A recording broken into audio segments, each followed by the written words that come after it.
It's very dangerous to take your eyes off of God, period.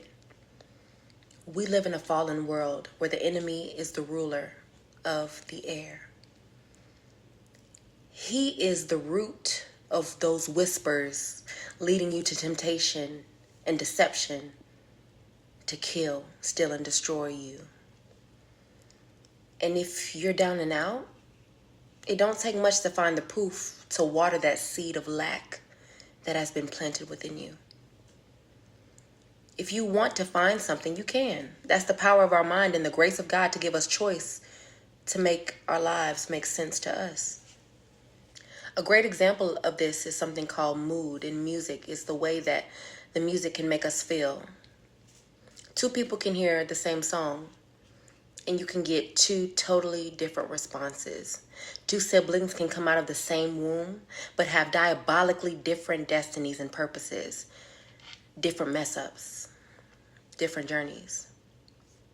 I think a part of it is that we have the liberty to do whatever we want to do.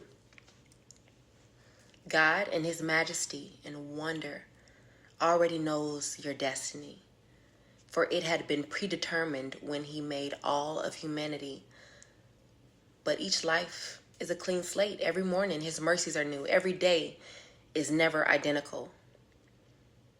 You can see the world around you and see the blessings of what God has done. Can you see what He's doing? How are you sizing up your evidence? Hebrews 11:1 says, "Now faith is a substance of things hoped for, the evidence of things not seen." Humans have found an acronym summing up the definition of fear as well, where we say that false evidence appearing real is the definition of fear. What is the commonalities of these two statements? The faith of something, the substance of things hoped for, the evidence of things not seen, versus false evidence appearing real. What are the commonalities between these two statements? Evidence. We are always given evidence. Everything is proof. Your human nature and natural desires are proof. Your past is proof. Indoctrination, teachings from your family, society is proof. Music, the creative arts is proof. Music reflects life. Take it a step further, the unspoken language of communication, past what is not said, it's all proof. I remember as an unbeliever, I was driving in the car one day and was like really invested in the idea that the universe was always speaking to me. You just have to open yourself up to receive the message, I would say. And it was so pivotal in that journey, in that car that day, because at the same time I asked myself, if everything is speaking to me, how do I know what to listen to, what to listen out for? If everything is a sign, how can I honestly know or discern the message clearly with all of these voices? Later on, I come to find that the universe is too big and too vast to be trusting everything up in that thing. Let's take a second. Do you know how big the universe is? Let's take a look at the cosmic address of the Earth. It is in a solar system. Our solar system of the sun has planets that orbit around the star we call sun. It's a star, the sun. But there are other stars as well, with other planets that revolve around it. In our galaxy's Milky Way galaxy, there are about 100 to 400 billion stars in our one Milky Way galaxy. There are over 1 billion galaxies.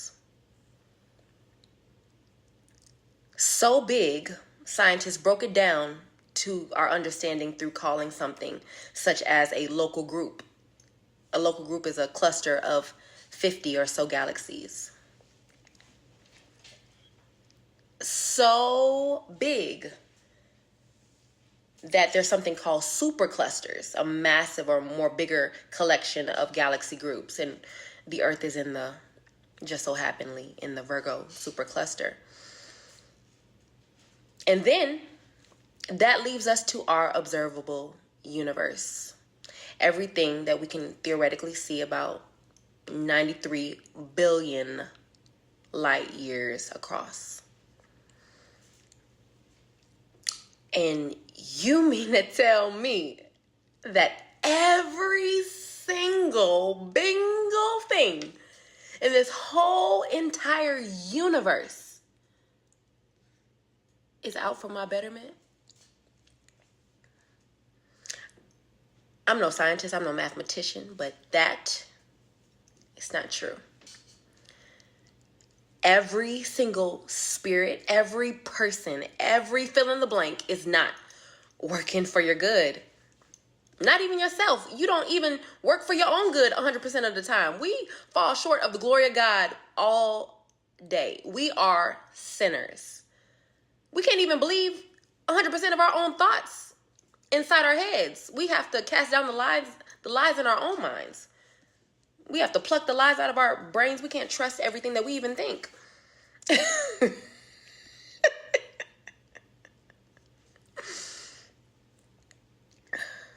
Some things are here to throw you off. Dare I say most things. And the enemy is after your soul. The Bible says he is the author of lies. The whole universe is not working to make you the best person you can be. Not the whole universe, unless your faith lies in the one who created the whole universe. God created the universe. God is love. Romans 8:28 says that. And we know that in all things, God works for the good of those who love him, who are called and have been called according to his purpose.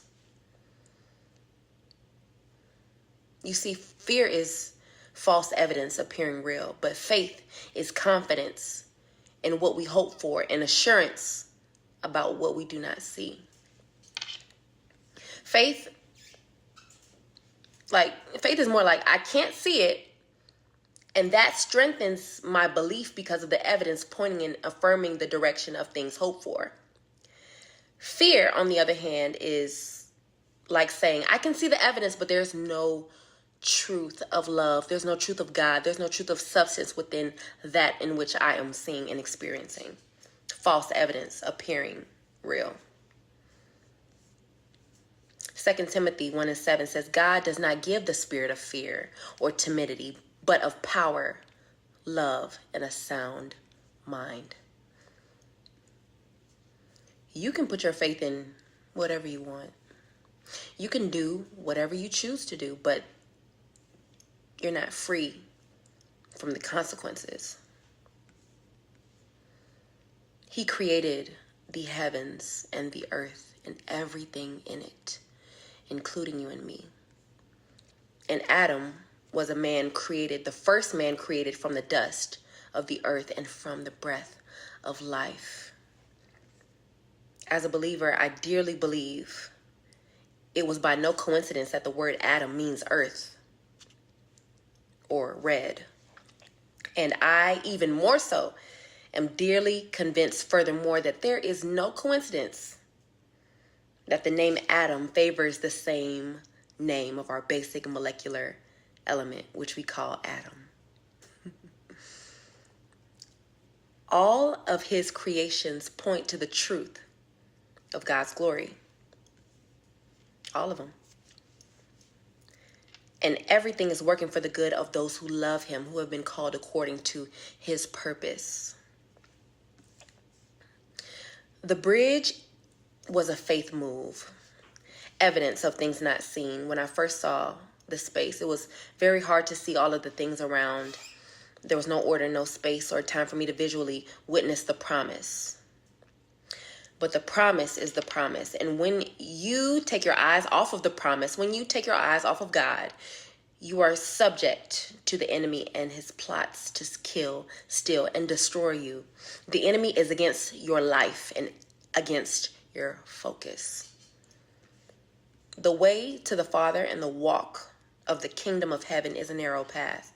You have to have your priorities set on things of love and life more abundantly. You do not and shall not have any other gods except for me, God said. These other lowercase g gods, humans have created them and made idols out of them, worshiping out our own desires versus the God who created the whole universe. A God so big, so humongous, that he cares about every one of our every details of our lives. He cares about you. He cares about what you ate this morning and what you're digesting throughout the day. He cares about your thoughts. He cares about your fears and what brings you joy. He created you and he knows what is best for you. This is God that we're talking about. And he was kind enough, gracious enough, thoughtful enough to create a book for us of factual events, of historical accounts, of his everlasting record of proof that he does not fail. Why wouldn't you want to read that? The enemy of your salvation wants you to believe in fear, budding your faith.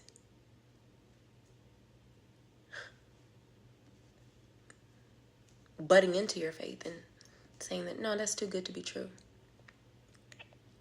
He rather you put your faith and identity in something like debt or governmental systems that demand that they tell you what to do. That you must pay them taxes for being alive. That you are only worth listening to sounds and music that encourage you to take drugs. He would rather you, as a woman, to listen to music that supports you giving the most precious part of your body, your womb, to any old person just because you can. It is your body. You can do whatever you want with your body. Give it freely. Men inhale poison, drugs, and let that be your top coping strategy for you to see any pain or trauma that you might have. No, don't look at us. Women are your enemy. Don't look at the blunt in your hand. Nah, blame women. No. You don't need a man, woman. He's too distracted with his own insecurities and hurt. Women, you are the breadwinner. You wear the pants. And God forbid you open up that book called the Bible. Don't you dare open up a book of those who have enslaved you. They enslaved you. Don't read that book unless you want to be back in chains. Look around. Look around, my friend. You're already free. You're in America.